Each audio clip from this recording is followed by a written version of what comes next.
from PRX. Friends beyond the binary, ladies and gentlemen, boys and girls, all listeners new and long-term and anywhere in between. This is a Read With Me episode, something we've been doing for a while over at Sleep With Me Plus, and now we're bringing it to you as a part of Subscriber Summer. And if you're a subscriber on Sleep With Me Plus, you're also going to get an episode in your bonus feed in addition to this episode. And this is the summer of Sleep With Me. So if you are a regular listener, you get a lot out of the show. Think about being one of those 1,500 people that are going to be a part of keeping the show going into the future. But this is a Victor and Frankie episode where we read through the famous book, Victor and Frankie. The retitled, reinterpreted Mary Shelley book, famous novel. So it will be a little bit different. We're going to take it. We're going to even make it more Frankie by putting an intro from an older episode in the front of it. So you have your intro to ease you into bedtime, or your story-only version in the future somewhere. And then you have me reading through a book for about almost an hour. So it'll be, oh boy, is it going to be snoozy. But it will have a little bit, it will be a little bit more, there'll be, it's a famous book. So there's going to be things about the big farm and belief systems and stuff like that. But we want to make sure we're here for you, even in the summertime, when personally I got a lot going, but I want to make sure there's stuff for here for you to put you to sleep. So thanks so much for listening. This is a different episode, so if you're new, welcome. We'll kind of explain everything, but this is a special treat for the summertime, so I hope you enjoy it. Thanks. And if you do want to opt in and be someone that keeps the show going for you, for people that are having the same sleep troubles as you, and for people that are temporary listeners that are going through something you've gone through in the past before, support the show right now at sleepwithmepodcast.com/plus, because it makes your life better and it makes other people's lives better too. And here's a couple ways you can do that.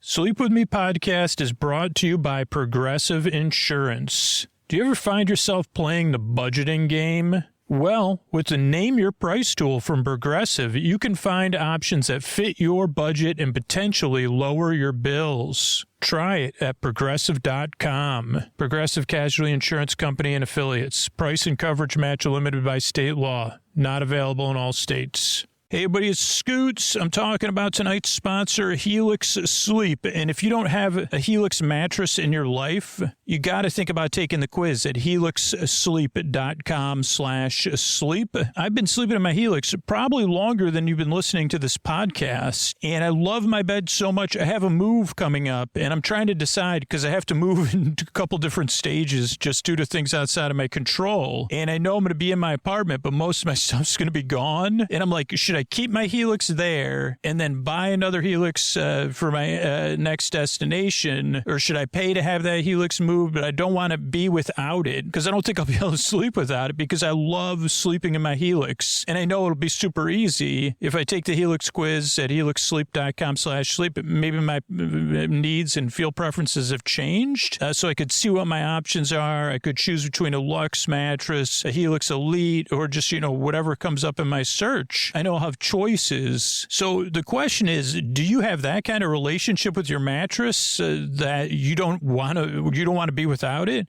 Because if you don't, what are you waiting for, right? You could have a Helix shipped straight to your door free of charge and get testing it out. But the first thing you need to do is just take that quiz, because Helix has you and your needs in mind, your feel preferences. How do you like to sleep? How does your partner like to sleep? So it is time for you to get a new bed. Because trust me, this summer, I do not want to be without my Helix mattress. And Helix has got an amazing deal lined up for you. Go to helixsleep.com/sleep for 20% off site-wide during their summer sale from June 2nd through June 12th. That's helixsleep.com/sleep for 20% off site-wide. helixsleep.com/sleep. Thanks, everybody. Hey, everybody, Scoots here, and I'm trying to reach a particular listener, so pay attention if you're this particular listener. Do you listen to Sleep With Me 4 or more nights a week? Do you listen to Sleep With Me 4 or more nights a week? Monday through Thursday, Sunday through Wednesday? Is that 4 nights? I don't even know. Because if you do, this message is for you, right? Sleep With Me is a part of your week. It's a part of your routine. It's a part of your rhythm. It helps make your week better. I would hope. And maybe you've heard hundreds of episodes. Maybe you're a newer listener, but you've heard my meanders, you've heard the intros, you've heard the stories, or you've fallen asleep to them ideally. But if Sleep With Me is a part of your regular weekly routine, that makes you a super listener. And I'd like to ask you something, and this isn't about guilt or whatever. This is an invitation to being a part of something special, a part of something, a special part of your routine, and a special part of a lot of other people's routines, or something special that's just there for them during a time of need. It's not part of their routine. They're just going through something really tough. If those things have meaning to you and the show is a part of your regular routine, could you consider supporting the show back right now? We could really use your support so we can be a part of your routine 2026, 2027, into the future. If you could be one of those people right now, and maybe you've heard the messages, maybe you heard the mini-sode we put out, consider supporting the show right now at sleepwithmepodcast.com/plus so I can keep being part of your routine. Also, you don't have to hear me asking for support over and over again. It's a better listener experience, particularly if you're listening multiple times a week. But it's really about being able to be here for you and everybody else into the future. Think about supporting the show back. Thanks. At sleepwithmepodcast.com/plus. Oh, Mystery Bard. A lot of people help out on this show. Who are they? Chris Posty Poster Song. Sounds like an earful. Wrote the theme song. Edits episodes too. Carl W. the Legend. Also edits episodes. Ashley, Kenny, Scotty, Jennifer. Runner. Eric and the team at Astound are on the website. I am the Mystery Bard. I do the lullabies, yeah. I do commissions at JonathanMann.net. I'll write a song for you. Any reason at all. You can tell me the story and I'll make it personal. You see the kindness shine straight on through when the listeners form their own Facebook group. Keith, Stacy, Sarah, Julie, and Jennifer. These are your moderators. Get support dear Scooter on Patreon. Buy the merch and support the sponsors. You can find anything you want at sleepwithmepodcast.com. And we're so proud that we could dance. Rusty Biscuit, Lois, Anna like banana. Leah does the transcripts. Thanks, Mystery Bard. And don't forget, the most comfortable way to listen to Sleep With Me is with sleep phones. You can get Sleep With Me merch, Sleep With Me branded sleep phones at sleepwithmepodcast.com/sleep phones. And use Sleep With Me at checkout to get $5 off your order. The only way you can get the Sleep With Me merch editions is sleepwithmepodcast.com/sleep phones. Thanks, everybody. What do you say we slow it down and get on with the show? Hey, are you up all night tossing, turning, mind racing, trouble getting to sleep, trouble staying asleep? Well, welcome. This is Sleep With Me, the podcast that puts you to sleep. We do it with a bedtime story. All you need to do is get in bed, turn out the lights, and press play. I'm going to do the rest. What I'm going to attempt to do is create a safe place where you could set aside whatever's keeping you awake, whether it's thoughts, feelings, physical sensations, changes in time or temperature, routine, so anything on your mind keeping you awake, any feelings about what's on your mind or just in general, remnants from the day or the distant past. Oh boy, my feelings are still strong from times, anyway, like it could be physical sensations, work stuff, life stuff, weather stuff, whatever it is. I'm here to keep you company and take your mind off of things. And what I'm going to do, or what I propose to do, is I'm going to send my voice across the deep dark night I'm going to use lulling, soothing, creaky dulcet tones. Oh, so creaky are my dulcet tones. A bit like a like a floorboard in a home, a well-worn home, or whatever they call it, well-lived in. Pointless meanders, those are well-worn too. Superfluous tangents, like a glove. They fit me like a glove, superfluous tangents. Kind of like a glove you would give for an octopus. If an octopus wore gloves, elbow gloves or whatever they're called, that may or may not resemble a superfluous tangent. But that would probably be a superfluous tangent. The octopus that wore gloves. Well, why would an octopus wear gloves? I don't know. I mean, there's a lot of possibilities. I guess this is our episode. I thought we were going to talk about something else, but I got to write this down because I got to stick. Hey, new listeners, sorry. I mean, there's a lot of reasons. So I guess that's tonight's episode will be about the octopus that wore gloves. Oh, so if you're new, that's a couple of things I wanted to check in with all of you about. I just went on a superfluous tangent there. Creaky dulcet tones, pointless meanders. That's all the stuff that helps create a safe place to take your mind off of stuff while you fall asleep.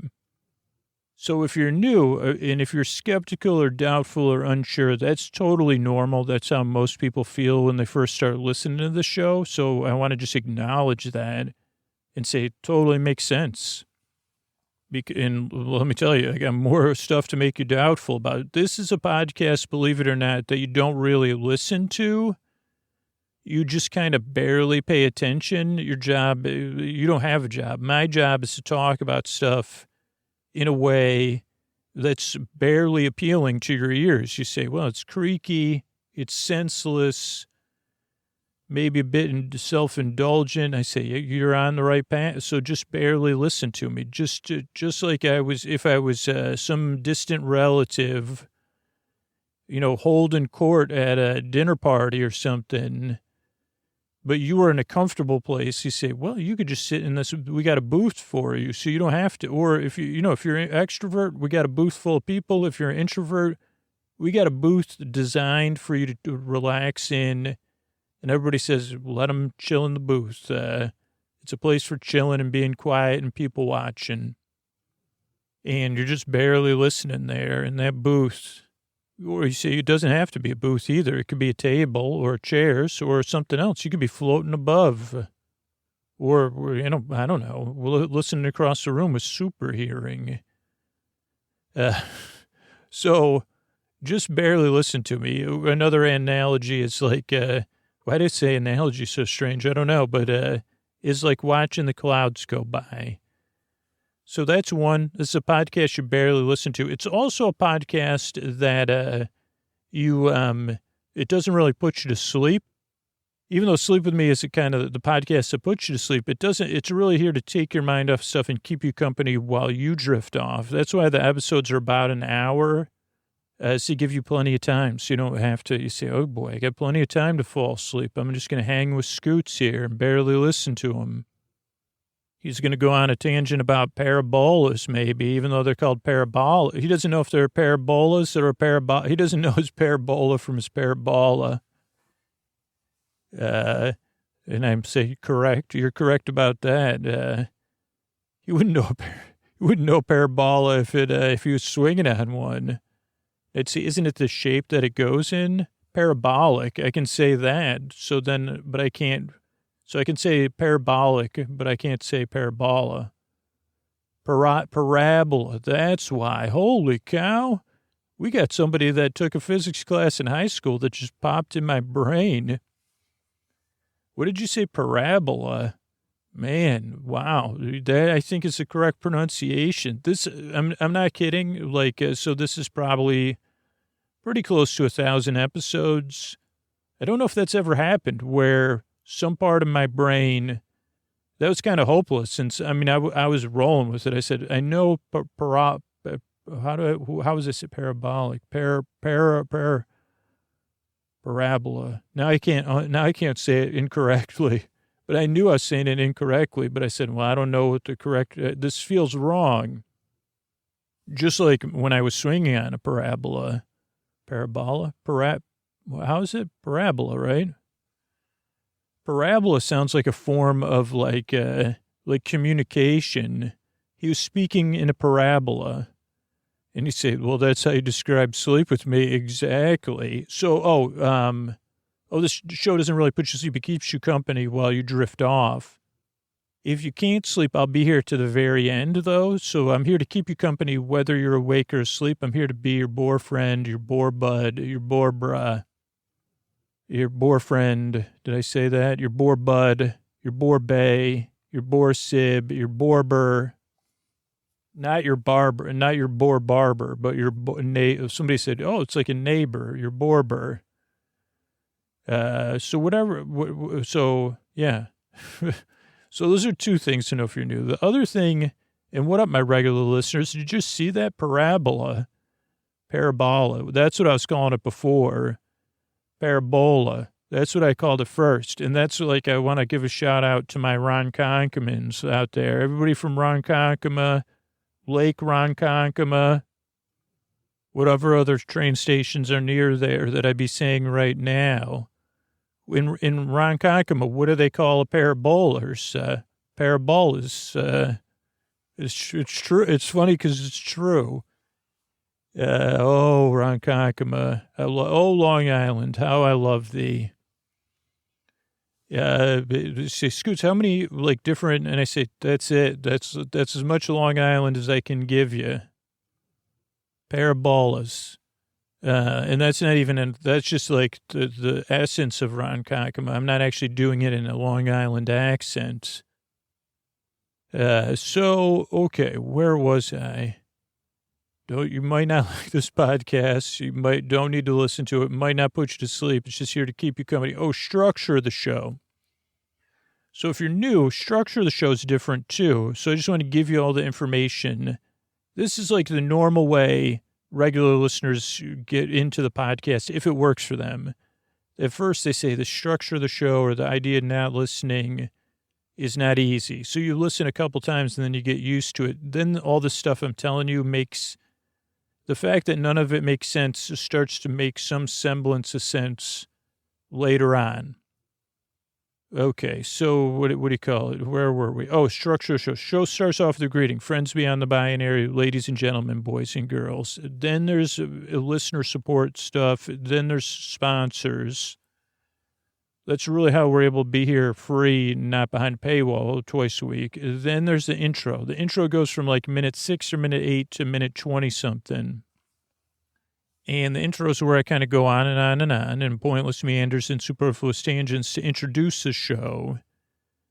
But it also, for regular listeners, gives you a chance to ease into bedtime or get ready for bed or do your wind down routine. So that's why the intro goes on and on and on, because I found I need to be eased into bed and to let the day drift away, to let the sun set.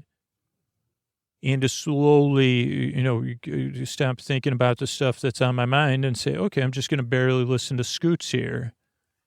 So that's the intro. 3% of listeners do start the show at like 20 minutes or so.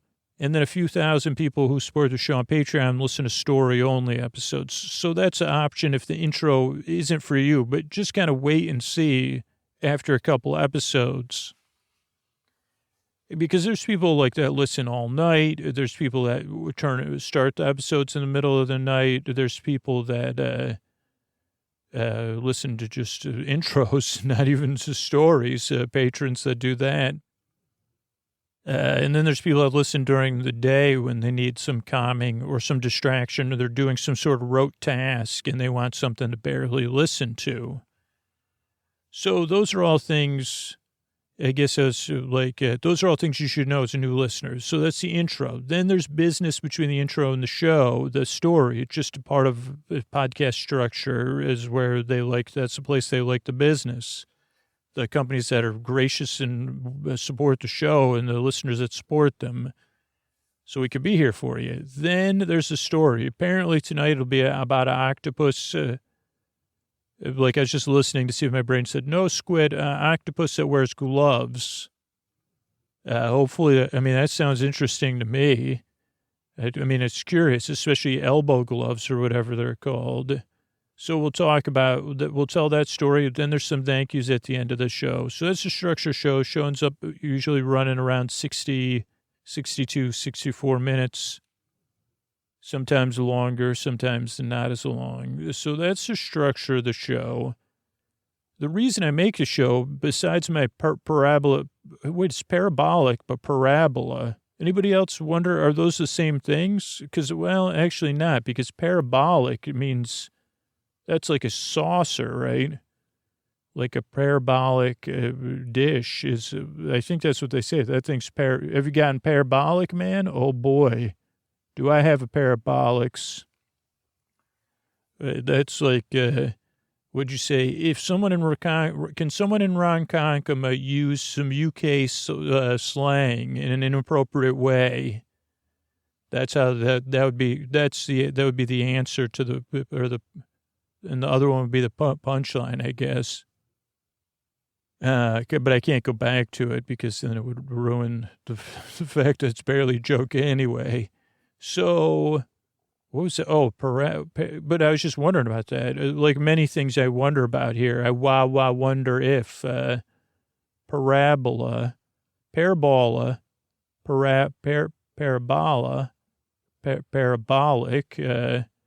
para, I don't know.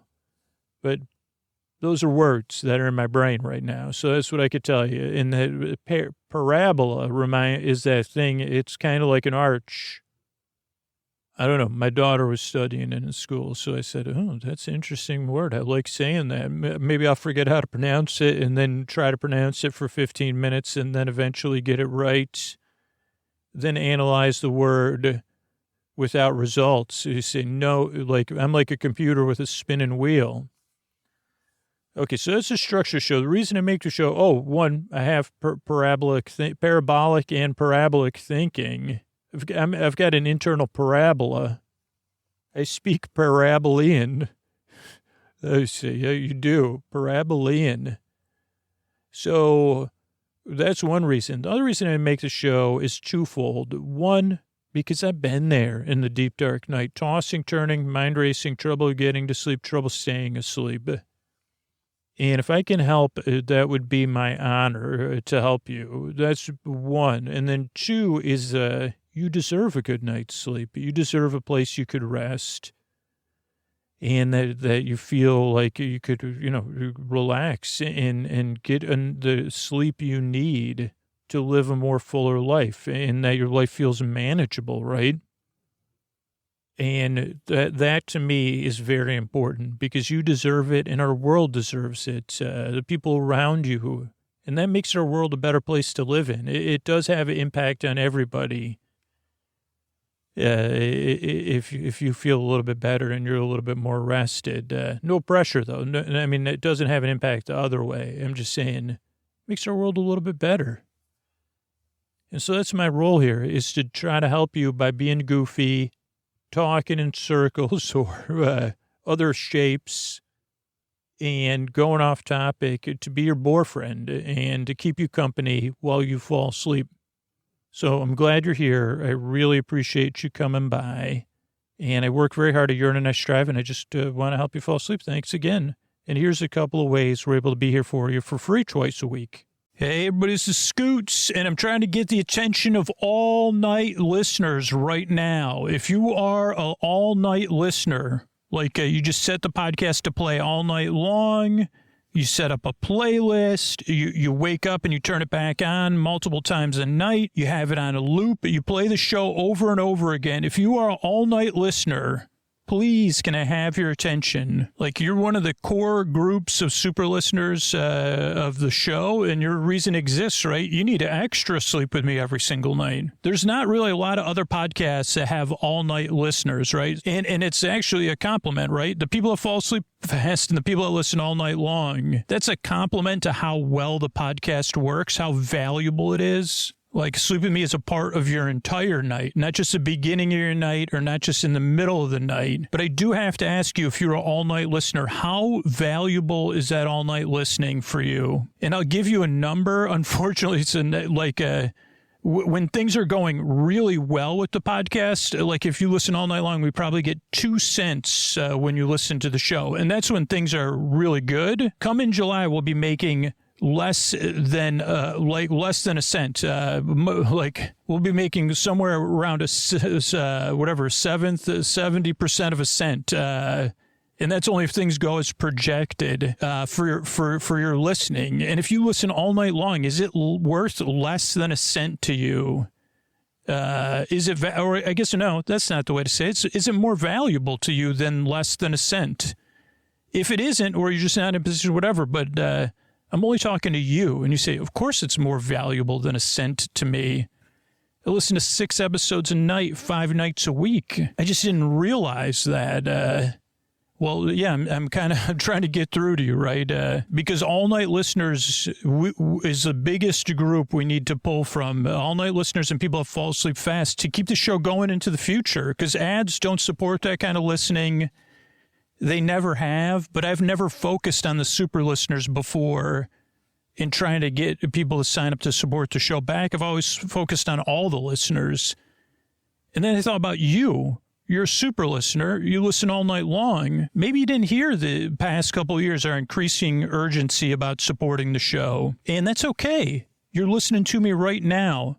And if the show is valuable to you, like it's $7 valuable, that will change the future of the show. And you can stop supporting the show as soon as you stop listening. As soon as the podcast is no longer valuable to you, stop supporting it, right? But if you listen all night long, I'm talking to you, right? Can you afford to support the show? Is it valuable to you? And can you do it right now? Because you're going to be listening all night long, right? You probably won't naturally hear or pay attention to what I'm saying.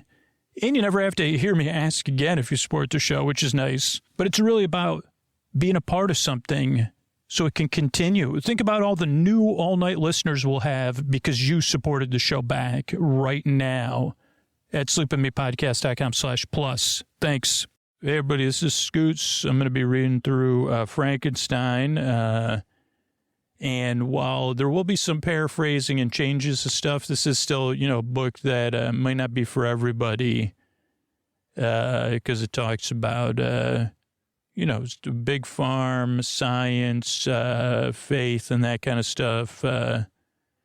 And while I do try to make it sleepy, this is also kind of an experiment. So just let me know how it goes. But if you think any of that stuff might bug you or keep you up, I'd just skip over this episode. That's why there's so much stuff we keep coming out. But thanks for supporting the show.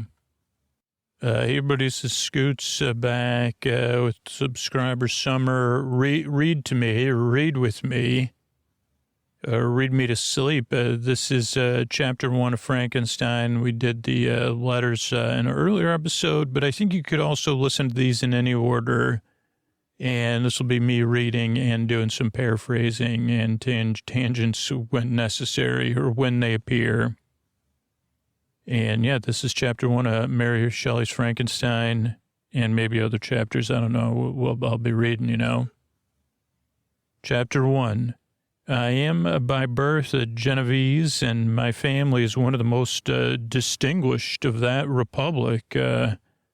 My family has been for many years counselors and syndics. Don't know what that word means.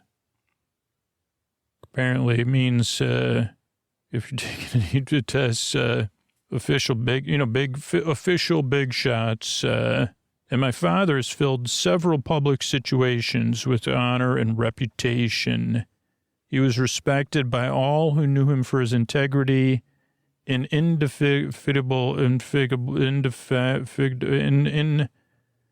and his great attention to public business. His younger days, he was perpetually occupied by the affairs of his country. A variety of circumstances prevented his marrying early, Nor was it until the decline of the oncoming approach of the big farm that he became a husband and a father of a family. As the circumstances of his marriage illustrate his character, I cannot refrain from relating them. One of his most intimate friends was a merchant who, from a flourishing state, fell through numerous mischances into poverty. This man, whose name was Beaufort, was of proud and unbending disposition, and didn't like being in the same country where he was once distinguished for his rank and magnificence. But he paid his debts off in the most honorable manner and then left town with his daughter to Lucerne, where he lived a quiet life.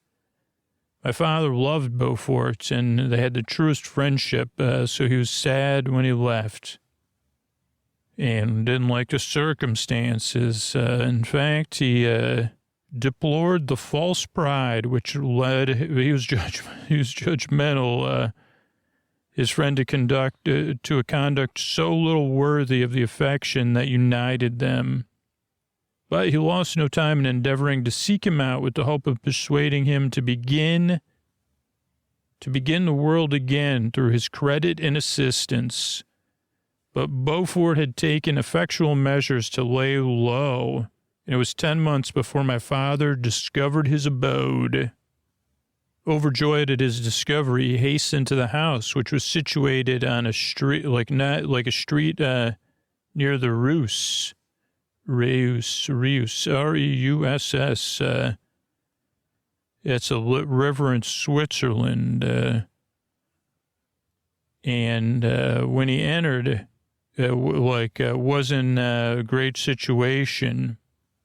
Beaufort had saved but a small sum of money before the good days, in my father's opinion, of course. But it was sufficient to provide him with sustenance for some months, and in the meantime he hoped to procure some respectable employment in a merchant's house. The interval was consequently spent in inaction. Oh boy, I could relate to that. The intervals of consequently inaction. And his grief became only deep and rankling. Oh boy, what a nice word, rankling. Wherein he had leisure for reflection. And at length it took so fast hold of his mind that at the end of 3 months he lay incapable of any exertion. This is very relatable stuff for me, man. His daughter attended him with the greatest tenderness, but she saw despair that their little fund was rapidly decreasing, and there was no other prospect of support. But Caroline Beaufort possessed a mind of an uncommon mold, and her courage rose to support her in her adversity. She procured plain work, in my father and I's opinion. She plaited straw, by various means contrived to earn a pittance scarcely sufficient, barely breaking even. Several months passed in this matter, and her father kept at it. Her time was entirely occupied in helping her father and working, but she couldn't do both. And in the 10th month, her father said, "I'm going to cross that rainbow bridge." And this was tough, very tough, as Beaufort headed to run with the puppies in the big farm in the sky. You know, there was tears. And this is when my father arrived. He came like a protecting spirit and said, hey, and she committed herself to his care. And after some time, he conducted her to Geneva and placed her under the protection of a relation. And then they got married. It was truly love. You couldn't have told me that that's the way you thought it was going. But and then it was a love story. Obviously, there was a difference in ages of my parents. Oh, that's also my mother's story, but I told it in a way that it probably reveals something about my character and what I'm like, the way I told that story. But yeah, my parents had an age difference, but this circumstance seemed to unite them in bonds of devoted affection. There was always a sense of justice in my father's upright mind, which rendered it necessary that he should approve highly to love strongly. Perhaps during former years he had suffered from a late discovered unworthiness of one beloved, and so was disposed to set a greater value on tried worth. There was a show of gratitude and worship in his attachment to my mother, differing wholly from the doting fondness of age, for it was inspired by her reverence for her virtues and a desire to be the means of, in some degree, recompensing her for the sorrows she had endured, but which gave inexpressible grace to his behavior to her. Everything was made to yield to her wishes and her convenience. He strove to shelter her, just like plants sheltered by gardeners from every rougher wind, and to surround her with all that could be tended to excite pleasurable emotion in her soft and benevolent mind. Again, I'm only describing what I'd interpret as my father. This is just my view of my father's view of my mother. Her health, even the tranquility of her hitherto constant spirit, had been shaken by what she had gone through. During the 2 years that elapsed previous to their marriage, my father had gradually relinquished all his public functions. And immediately after their reunion, they sought the pleasant climate of Italy and the change of scene and interest attendant on a tour through that land of wonders. This was also restorative for her weakened frame. From Italy, they visited Germany and France. I, their eldest child, was born at Naples, and as an infant accompanied them in the rambles. You're going to be accompanying me in some rambles now. I remained for several years their only child. Much as they were attached to each other, they seemed to draw inexhaustible stores of affection from a very mine of love to bestow them upon me. My mother's tender caresses and my father's smile of benevolent pleasure while regarding me are my first recollections. I was their plaything and their idol, and something better, their child, the innocent and helpless creature bestowed upon them by heaven, whom which to bring up to good, and whose future lot it was in their hands to direct to happiness or non-happiness, according as they fulfilled their duties towards me. With this deep consciousness of what they owed towards the being to which they had given life, added to the active spirit of tenderness that animated both, it may be imagined that while during every hour of my infant life I received a lesson of patience, of charity, and of self-control, I was so guided by a silken cord that all seemed but one train of enjoyment to me. For a long time I was their only care. My mother had much desired to have a daughter, but I continued their single offspring. When I was about 5 years old, while making an excursion beyond the frontiers of Italy, they passed a week on the shores of Lake Como. I don't know if that's near Clooney's place or not, but their benevolent disposition often made them enter the cottages of the poor. This, to my mother, was more than a duty. It was a necessity, a passion, remembering her life and how she had been relieved, for her to act in her turn the guardian angel to the afflicted.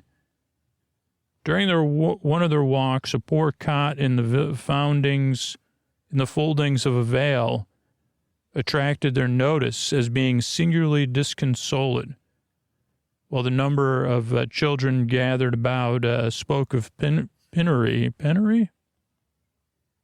Henry in the worst shape. But one day, when my father had gone by himself to Milan, my mother, accompanied by me, visited this abode. She found a peasant and his wife, hard-working, bent down by care and labor, distributing a scanty meal to 5 hungry babes. Among these, there was one which attracted my mother far above all the rest. She appeared of a different stock. The 4 others, hardy little children, this child was not as hardy. Her hair, the brightest living gold, and she seemed to have a crown of distinction around her head. Her brow, clear and ample, her blue eyes cloudless, her lips and the molding of her face so expressive of sensibility and sweetness that none could behold her without looking on her as a distinct species, being heaven-sent, bearing a celestial stamp in all her features. The one woman, perceiving my mother fixed with eyes of wonder and admiration on this young girl, eagerly communicated her history. She was not her child, but the daughter of a Milanese noblewoman, a German, who had also gone to visit the big farm in the sky. The infant had been placed with these good people to nurse, and they were better off then, or they were in the past better off then. They were newlyweds, and their eldest child had just been born.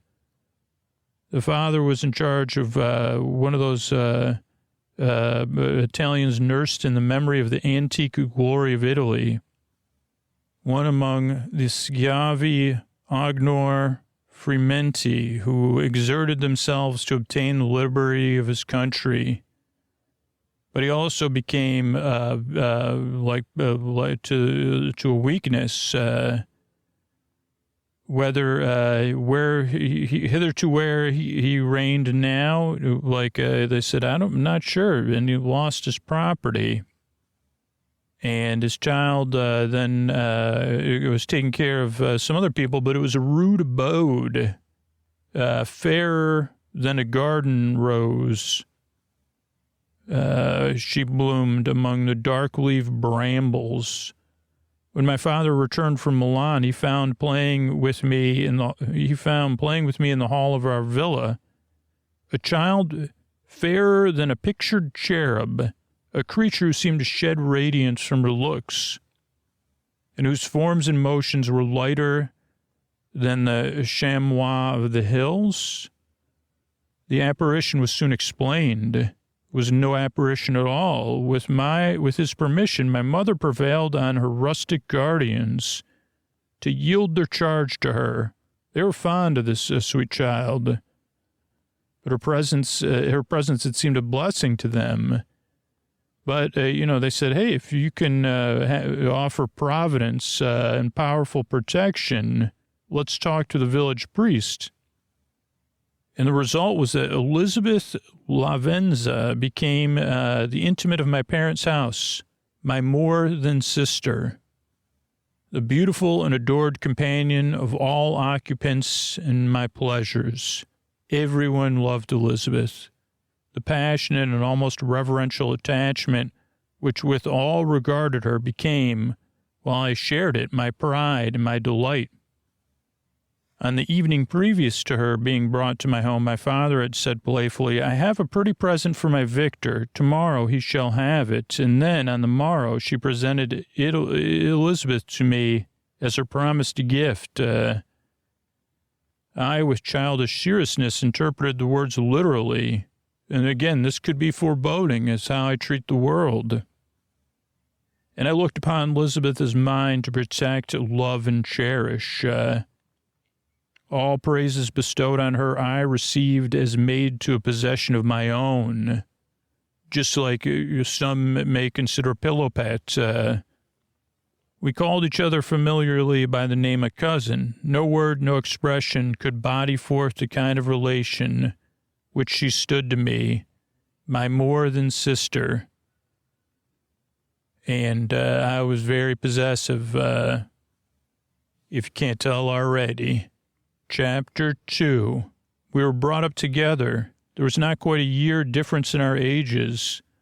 I need not say that we were strangers to any species of disunion or disputes. Harmony was the soul of our companionship, and the diversity and contrast that subsisted in our characters drew us nearer together. Elizabeth was of a more calmer and more concentrated disposition, but with all my ardor, I was capable of a more intense application and was more deeply smitten with the thirst for knowledge. She busied herself with following the aerial creation of the poets. And in the majestic and wondrous scenes which surrounded our Swiss home, the sublime shapes of the mountains, the changes of the seasons, tempest and calm, the silence of winter, the life and turbulence of our alpine summers, she found ample scope for admiration and delight. While my companion contemplated with a serious and satisfied spirit the magnificent appearances of things, I delighted in investigating their causes.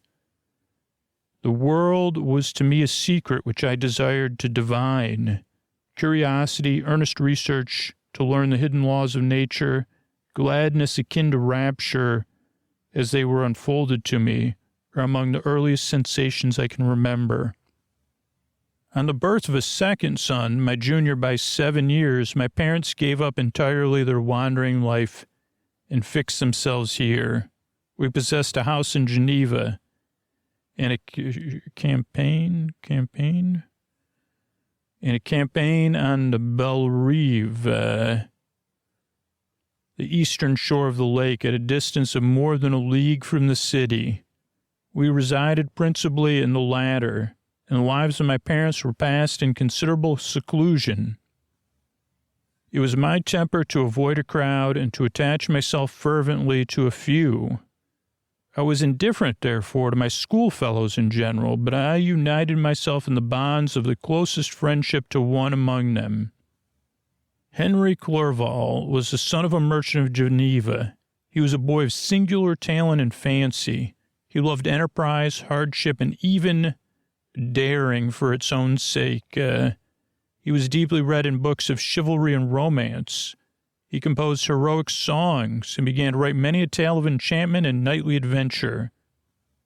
He tried to make us act in plays and enter into masquerades, which the characters were drawn from the heroes of the Roncesvalles, of the Round Table of King Arthur, and the chivalrous train who went to redeem the Holy Sepulchre from the hands who were not doing that. No human being could have passed a happier childhood than myself. My parents were possessed by the very spirit of kindness and indulgence. We felt that we were not the tyrants to rule our lot according to their caprice, but the agents and creators of all the many delights which we enjoyed. When I mingled with other families, I distinctly discerned how peculiarly fortunate my lot was, and my gratitude assisted the development of filial love. My temper, though, was not great, my passions vehemence. In some law in my temperature, they were turned not towards childish pursuits, but to an eager desire to learn. And not to learn all the things indiscriminately. I confess that neither the structure of languages nor the code of governments nor the politics of various states possessed attractions for me. It was the secrets of heaven and earth that I desired to learn. And whether it was the outward substance of things or the inner spirit of nature and the mysterious soul of persons that occupied me, still my inquiries were directed to the metaphysical, or in the highest sense, the physical secrets of the world. Meanwhile, Clerval occupied himself, so to speak, with the moral relations of things, the busy stage of life, the virtues of heroes, the actions of people were his theme, and his hope and dream was to become one among those whose names are recorded in story as the gallant and adventurous benefactors of our species. The saintly soul of Elizabeth shone like a shrine-dedicated lamp in our peaceful home. Her sympathy was ours, her smile, her soft voice, the sweet glance of her celestial eyes were ever there to bless and animate us. She was a living spirit of love to soften and attract. I might have become sullen in my study through the ardor of my nature, but that she was there to subdue me to a semblance of her own gentleness. And Clerval, could aught ill entrench on the noble spirit of Clerval? Yet he might not have been so perfectly perfect, so thoughtful in his generosity, so full of kindness and tenderness amidst his passion for adventurous exploit, had she still not unfolded to him the real loveliness of beneficence, and made the doing good the aim of his soaring ambition. I feel exquisite pleasure in dwelling on the recollections of my childhood, or recollections, before misfortune had tainted my mind and changed its bright visions of extensive usefulness into gloomy and narrow reflections upon self. Besides, in drawing the picture of my early days, I also record those events which led, by insensible steps, to my after tale of misery. For when would I account for the birth of that passion which afterwards ruled my destiny? I find it arise like a mountain river from an ignoble and almost forgotten source, but swelling as it proceeded, it became the torrent which in its course has swept away all my hopes and joys. Natural philosophy is the genius that has regulated my fate. I desire, therefore, in this narration to state the facts which led to my predilection for that science. When I was 13, we all went on a party of pleasure to the baths near Thonon. The inclemency of the weather obliged us to remain a day confined to the inn. In this house I chanced to find a volume of the works of Cornelius Agrippa. I opened it with apathy. The theory which he attempts to demonstrate and the wonderful facts which he relates soon upon this feeling changed into enthusiasm. A new light seemed to draw upon my mind, and bounding with joy, I communicated my discovery to my father. My father looked carelessly at the title page of the book and said, Cornelius Agrippa, my dear Victor, do not waste your time upon this. It is sad trash. If, instead of this remark, my father had taken pains to explain to me that the principles of Agrippa had been entirely explored and disregarded, that a modern system of science had been introduced which possessed much greater powers than the ancient, because the powers of the latter were chimerical, while those of the former were real and practical, under such circumstances I certainly would have thrown Agrippa aside and have contented my imagination, warmed as it was, by returning to greater ardor to my former studies. So this is my father's fault, in a sense, if you're following me. It is even possible that my train of ideas would have never received this non-positive impulse that led to my ruin. But the cursory glance my father had taken of my volume by no means assured me that he was acquainted with its contents, and to show him so, to rebel in a sense, I continued to read with the greatest avidity. When I returned home, my first care was to procure whole works of this author, and afterwards of Paracelsus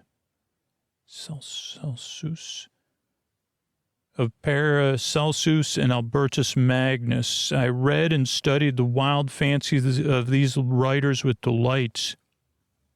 They appeared to me treasures known to few besides myself. I've described myself as always having been imbued with a fervent longing to penetrate the secrets of nature. In spite of the intense and wonderful discoveries of modern philosophers, I always came from my studies discontented and unsatisfied. Sir Isaac Newton is said to have avowed that he felt like a child picking up shells beside the great and unexplored ocean of truth. Those of his successors in each branch of natural philosophy with whom I was acquainted appeared even to my boy's apprehensions as tyros engaged in the same pursuits. This means beginners, according to the dictionary. Tyros, Tyros, recruit in the medieval Latin. The untaught peasant beheld the elements around him and was acquainted with their practical uses. The most learned philosopher knew little more. He had partially unveiled the face of nature, but her immortal lineaments were still a wonder and a mystery. He might dissect, anatomize, and give names, but not to speak of a final cause. Causes, their secondary and tertiary grades, were utterly unknown to him. I had gazed upon the fortifications and impediments that seemed to keep human beings from entering the citadel of nature, and rashly and ignorantly I had repined. Repined, like it means to pine again, to express a discontent. Repinned? Maybe it's repinned, but it's R-A-P-I-N-E-D. But here were books, and here were people who had penetrated deeper and knew more. I took their word for all that they averred, and I became their disciple.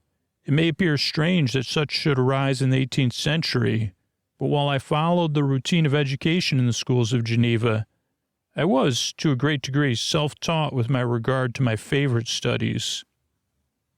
My father was not scientific, and I was left to struggle with the child's blindness, added to the student's thirst for knowledge.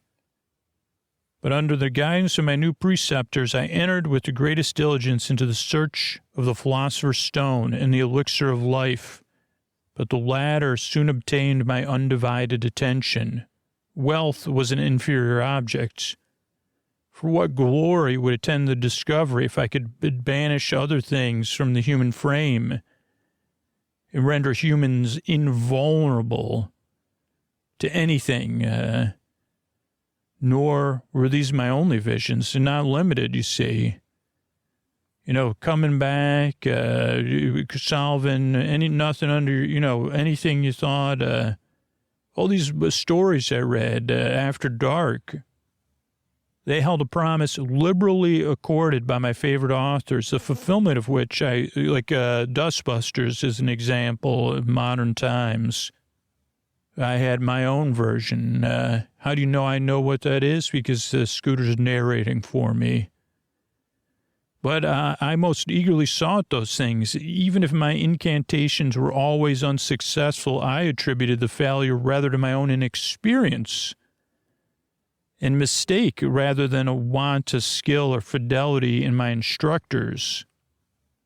And thus, for a time, I was occupied by exploded systems, mingling like an unadept 1,000 contradictory theories and floundering desperately in a very slough of multifarious knowledge. Multifarious, many aspects, guided by an ardent imagination and childish reasoning, till again something surprising changed the current of my ideas.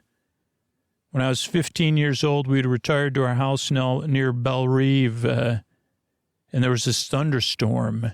And I don't just mean any thunderstorm, one of the most thunderous thunderstorms, to alliterate it, a terrible thunderstorm. It advanced behind the mountains of Jura, and the thunder burst at once with a very, very loudness from various quarters of the heavens. I remained while the storm lasted, watching its progress with curiosity and delight. As I stood at the door, I suddenly beheld a stream of smoky stuff from an old and beautiful oak tree, which stood about 20 yards from our house. It was from the lightning, and so soon as the dazzling light vanished, the oak had disappeared. Nothing remained but a blasted stump. When we visited the next morning, we found the tree shattered in a singular manner. It was not splintered by the shock, but entirely reduced to thin ribbons of wood. I'd never beheld anything so utterly destroyed. Before this, I was not unacquainted with the more obvious laws of electricity.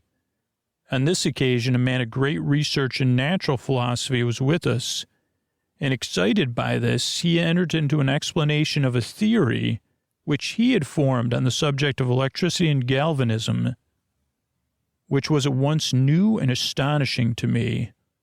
All that he said threw greatly into the shade of Cornelius Agrippa, Albertus Magnus, and Paracelsus, the lords of my imagination. But by some mistake, the overthrow of these men disinclined me to pursue my accustomed studies. It seemed to me as if nothing would or could ever be known. All that had so long engaged my attention grew despicable. By one of those caprices of mind which are perhaps most subject to early youth, I at once gave up my former occupations, set down natural history and all its progeny, and it wasn't for me anymore, and I entertained the greatest disdain for a would-be science, which could never even step within the threshold of real knowledge. In this mood of mind, I betook myself to the mathematics and the branches of study appertaining to that science as being built upon solid foundations and so worthy of my considerations. Thus strangely are our souls constructed, and by such slight ligaments are we bound to prosperity or ruin. When I look back, it seems to me as this almost miraculous change of inclination and will was the immediate suggestion of the guardian angel of my life, the last effort made by the spirit of preservation to avert the storm that was even then hanging in the stars and ready to envelop me. Her victory was announced by an unusual tranquility and gladness of the soul, which followed the relinquishing of my ancient and latterly tormenting studies. It was thus that I was to be taught to associate negatives and happiness with their disregard of my old studies, and non-positives if I pursued them. It was a strong effort of the spirit of good, but it was ineffectual. Destiny was too potent. Her immutable laws had decreed my utter and terrible that I would not have good choices moving forward.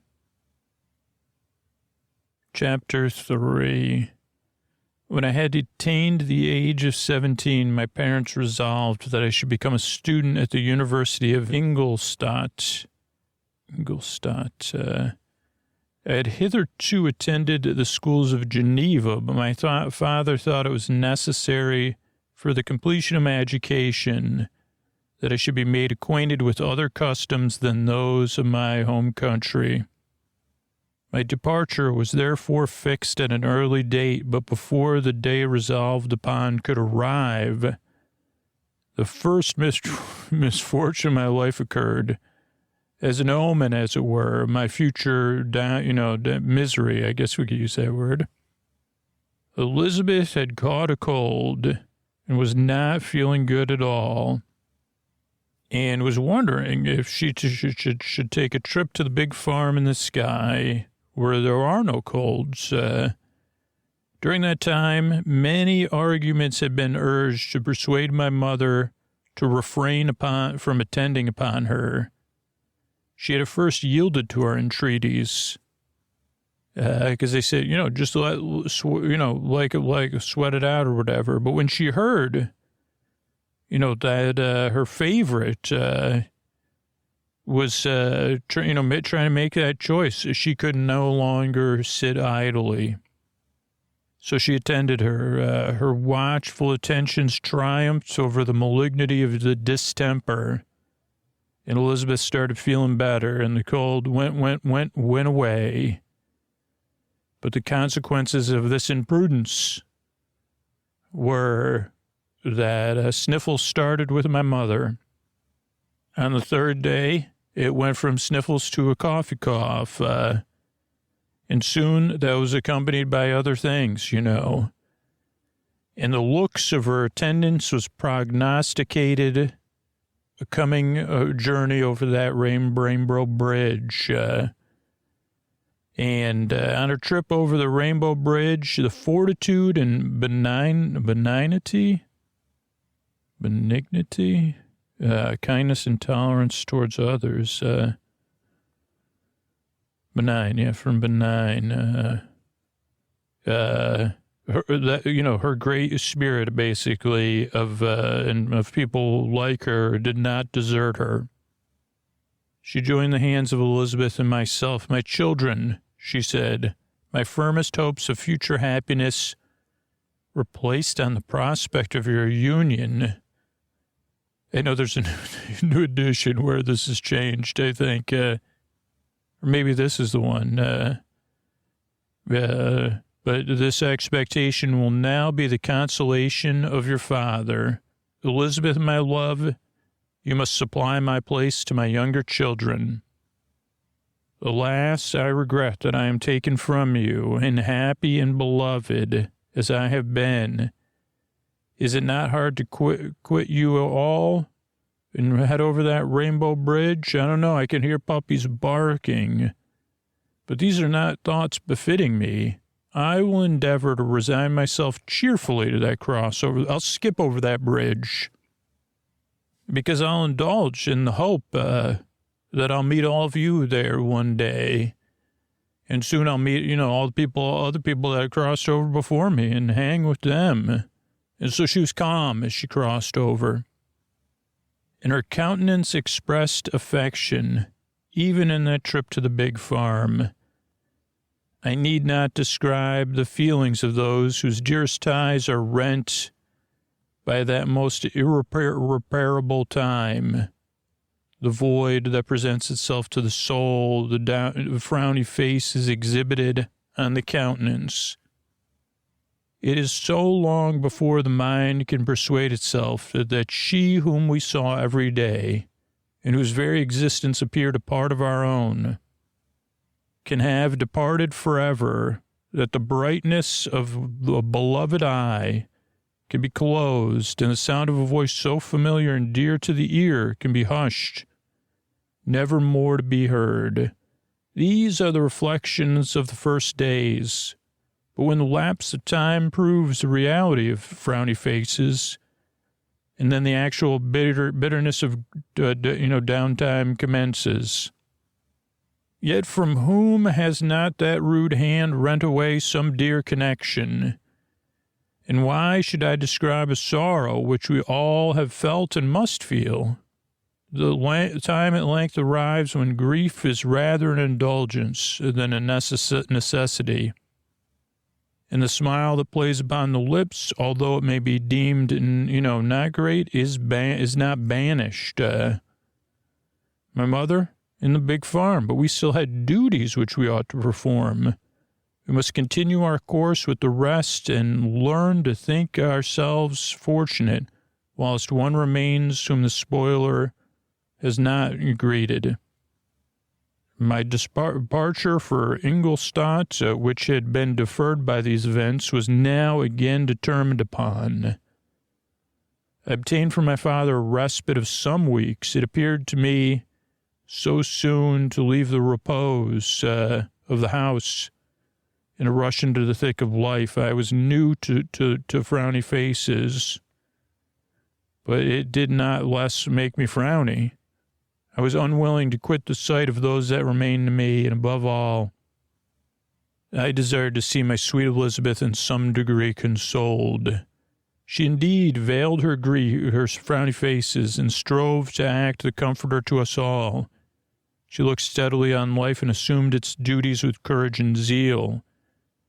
She devoted herself to those whom she had been taught to call her uncle and cousins. Never was she so enchanting as at this time when she recalled the sunshine of her smiles and spent them upon us. She forgot even her own regret in her endeavors to make us forget. The day of my departure at length arrived. Clerval spent the last evening with us. He had endeavored to persuade his father to permit him to accompany me and to become my fellow student, but in vain. His father was a narrow-minded trader who saw idleness and ruin in the aspirations and ambitions of his son. He said little, but when he spoke, I read in his kindling eye and in his animated glance a restrained but firm resolve not to be stuck to the details of commerce. We sat late. We could not tear ourselves away from each other, nor persuade ourselves to say the word farewell. It was sad, and we retired under the pretense of seeking repose, each fancying that the other was deceived. But when at morning's dawn I descended to the carriage which was to convey me away, they were all there. My father, again to bless me, Clerval to press my hand once more, my Elizabeth to renew her entreaties, that I would write often and to bestow attentions on her playmate and friend. I threw myself into the chase that was to convey me away, and indulged in the most melancholy reflections. I, who had ever been surrounded by amiable companions, continually engaged in endeavoring to bestow mutual pleasure, was now alone.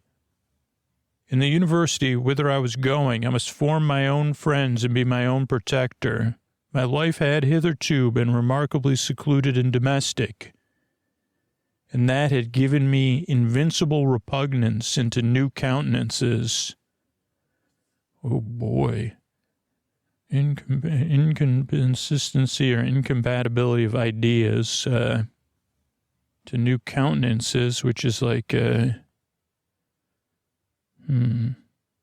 composure. No, that can't be right. Calmness, behavior, bearing. I loved my brothers, Elizabeth, Clerval. These were old familiar faces, but I believed myself totally unfitted for the company of strangers. Such were my reflections as I commenced my journey, but as I proceeded, my spirits and hopes rose. I ardently desired the acquisition of knowledge, and I had often, when at home, thought it hard to remain during my youth cooped up in one place, and had longed to enter the world and to take my station among other human beings. Now my desires were complied with, and it would indeed have been folly to repent. I had sufficient leisure for these and many other reflections during my journey to Ingolstadt, which was long and fatiguing. At length, the high white steeple of the town met my eyes. I was alighted and was conducted to my solitary apartment to spend the evening as I pleased. The next morning, I delivered my letters of introduction and paid a visit to some of the principal professors. Chance, or rather the angel of not great news, which asserted omnipotent sway over me from the moment I turned my reluctant steps from my father's door. That led me first to M. Krempe, professor of natural philosophy. He was an uncouth man, but deeply imbued in the secrets of his science. Uncouth, what does that mean exactly? Lacking good manners and refinement, or sophistication, delicacy. He asked me several questions concerning my progress in the different branches of science appertaining to natural philosophy. I replied carelessly, partially in contempt, and mentioned the names of my alchemists as the principal authors I had studied. The professor stated, "Have you," he said, "really spent your time in studying such nonsense?" I replied in the affirmative. "Every minute," continued M. Kempt with warmth. "Every instance that you've wasted on these books is utterly and entirely lost. You've burdened your memory with systems and useless names. Good goodness, in what a desert land you have lived, where no one was kind enough to inform you that these fancies which you have so greedily imbibed are 1,000 years old and as musty as they are ancient. I little expected in this enlightened and scientific age to find a disciple of Albertus Magnus and Paracelsus. My dear sir, you must entirely begin your studies anew. So saying, he stepped aside and wrote down a list of several books treating of natural philosophy, which he desired me to procure, and dismissed me after mentioning that in the beginning of the following week he intended to commence a course of lectures upon natural philosophy and its general relations, and that M. Waldman, a fellow professor, would lecture upon chemistry the alternate days that he admitted. I returned home, not disappointed, for I've said that I had long considered these authors useless, whom the professor reprobated. But I returned not at all, more inclined to recur to these studies in any shape. M. Krempt was a little squat man with a gruff voice and a repulsive countenance. The teacher, therefore, did not prepossess me in favor of his pursuits. In a rather too philosophical and connected a strain, perhaps, I had given an account of the conclusions I had come to concerning them in my early years. As a child, I had not been content with the results promised by modern professors in natural science. With confusion of ideas only to be accounted for by my extreme youth and my want of a guide on such matters, I had retrod the steps of knowledge along the paths of time and exchanged the discoveries of recent inquirers for the dreams of forgotten alchemists. Besides, I had contempt for the uses of modern natural philosophy. It was very different when the masters of science sought immortality and power. Such views, although futile, were grand, but now the scene was changed. The ambition of the inquirer seemed to limit itself to the annihilation of those visions on which my interest in science was chiefly founded. I was required to exchange chimeras of boundless grandeur for realities of little worth. Such were my reflections during the first 2 or 3 days of my residence in Ingolstadt, which were chiefly spent in becoming acquainted with the localities and principal residents in my new abode.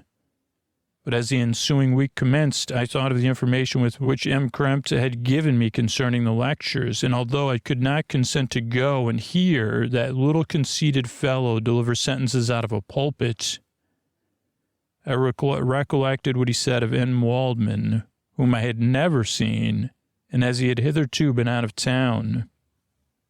Partly from curiosity and partly from idleness, I went into the lecturing room, which M. Waldman entered shortly after. This professor was very unlike his colleague. He appeared to be about 50 years in age, but with an aspect expressive of greatest benevolence. A few gray hairs covered his temples, but those at the back of his head were nearly black. His person was short but remarkably erect, and his voice the sweetest I had ever heard. He began his lecture by a recapitulation of the history of chemistry and the various improvements made by different men of learning, pronouncing with fervor the names of the most distinguished discoverers. He then took a cursory view of the present state of science and explained many of its elementary terms. After making a few preparatory experiments, he concluded with a panegyric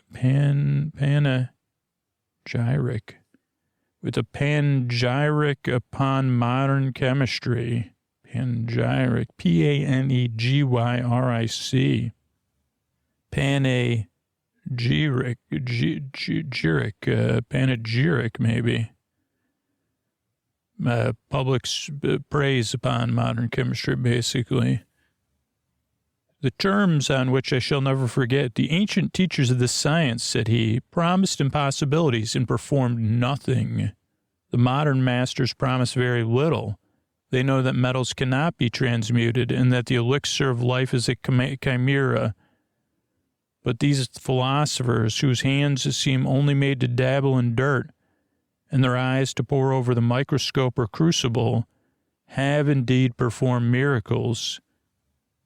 They penetrate into the recesses of nature and show how she works in her hiding places. They ascend into the heavens. They have discovered how circulatory circulation goes. In the nature of the air we breathe, they have acquired new and almost unlimited powers. They can command the thunders of heaven, mimic the earthquake, and even mock the invisible world with its own shadows. Such were the professor's words. Rather, let me say, such the words of the fate announced to take me on a journey of not highs, but many lows. As he went on, I felt as if my soul were grappling with a palpable enemy. One by one, the various keys were touched which formed the mechanism of my being. Chord after chord was sounded. And soon my mind was filled with one thought, one conception, one purpose.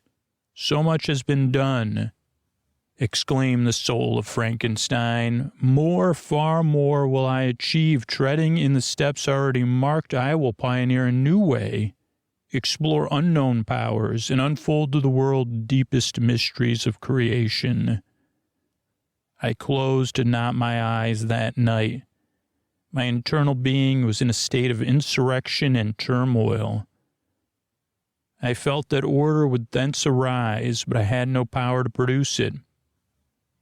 By degrees, after morning's dawn, sleep came. I awoke, and my yesternight's thoughts were as a dream. They only remained a resolution to return to my ancient studies and devote myself to a science for which I believe I to possess a natural talent.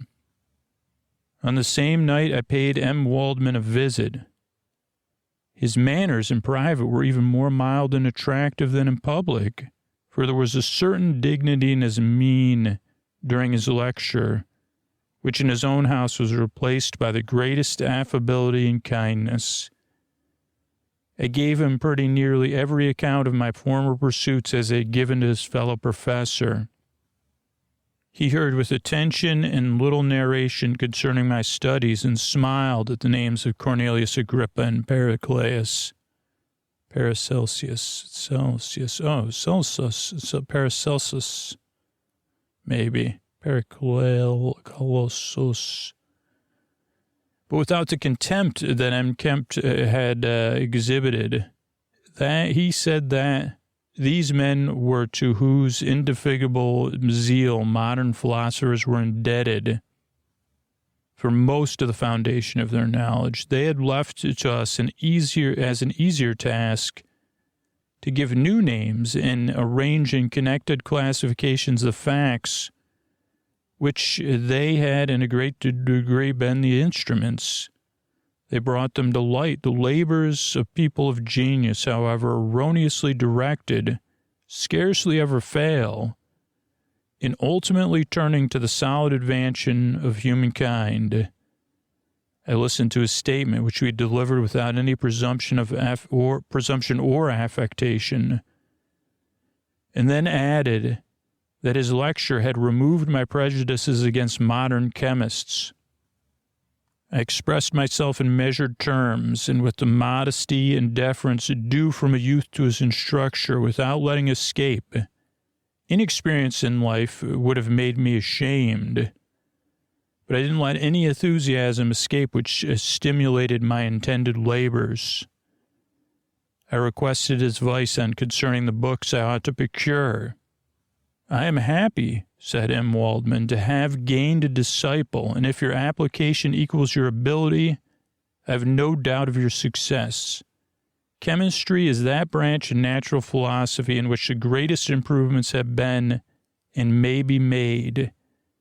It is on that account that I have made it my particular study, but at the same time I have not neglected the other branches of science.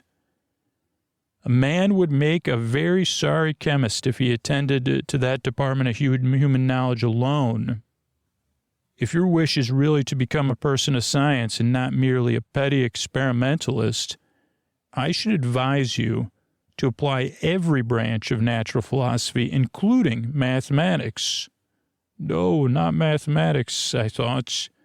But then he took me into his laboratory and explained to me the various uses of his machines.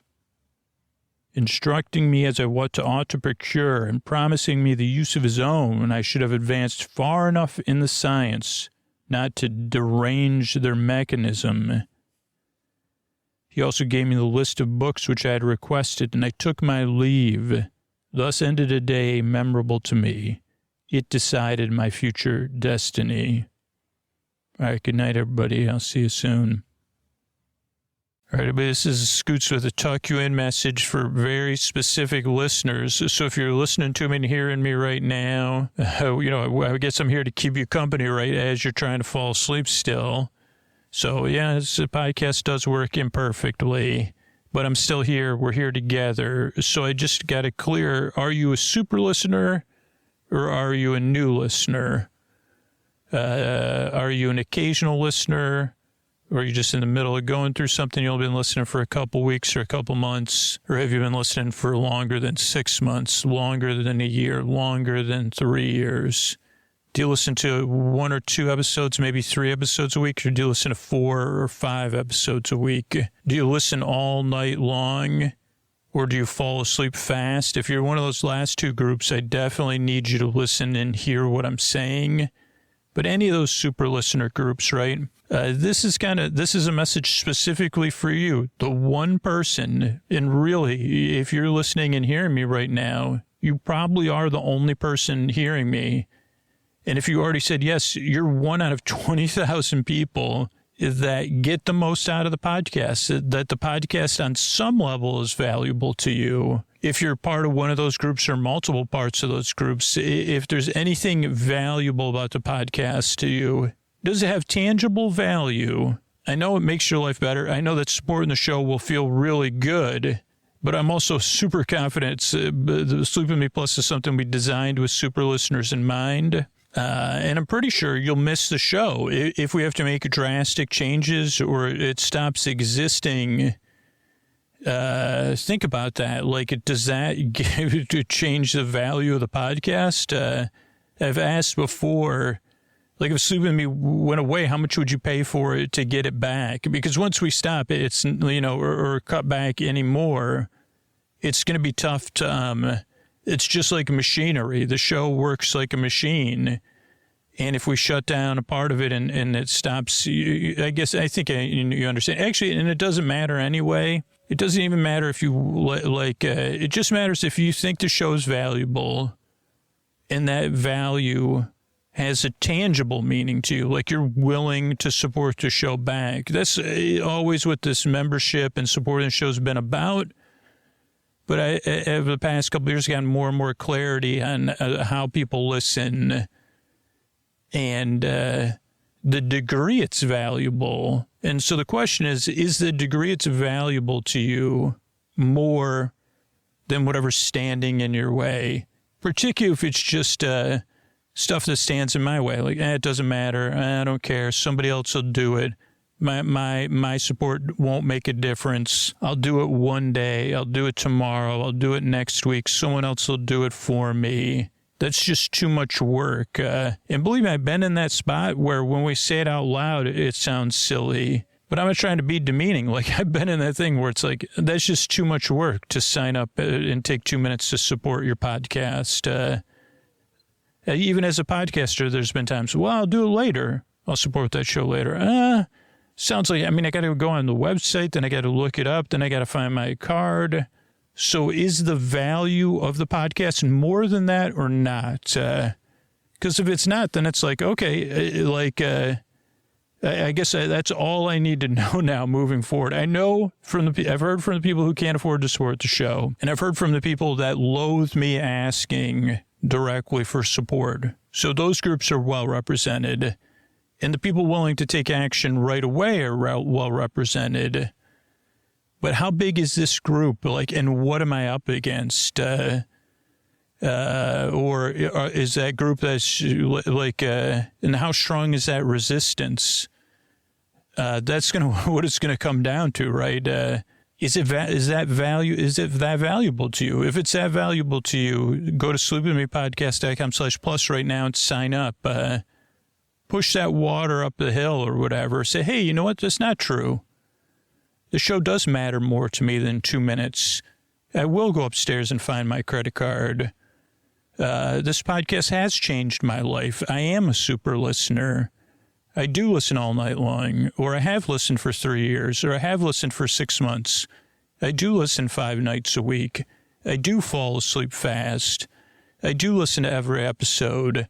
I do have playlists. I do have favorites and things I don't like about the show. I have preferences. I have opinions about the show. I listen to older episodes. Yeah. If any of those are yeses for you, maybe say yes to whatever's holding you back and say, hey, yeah, this is important to me.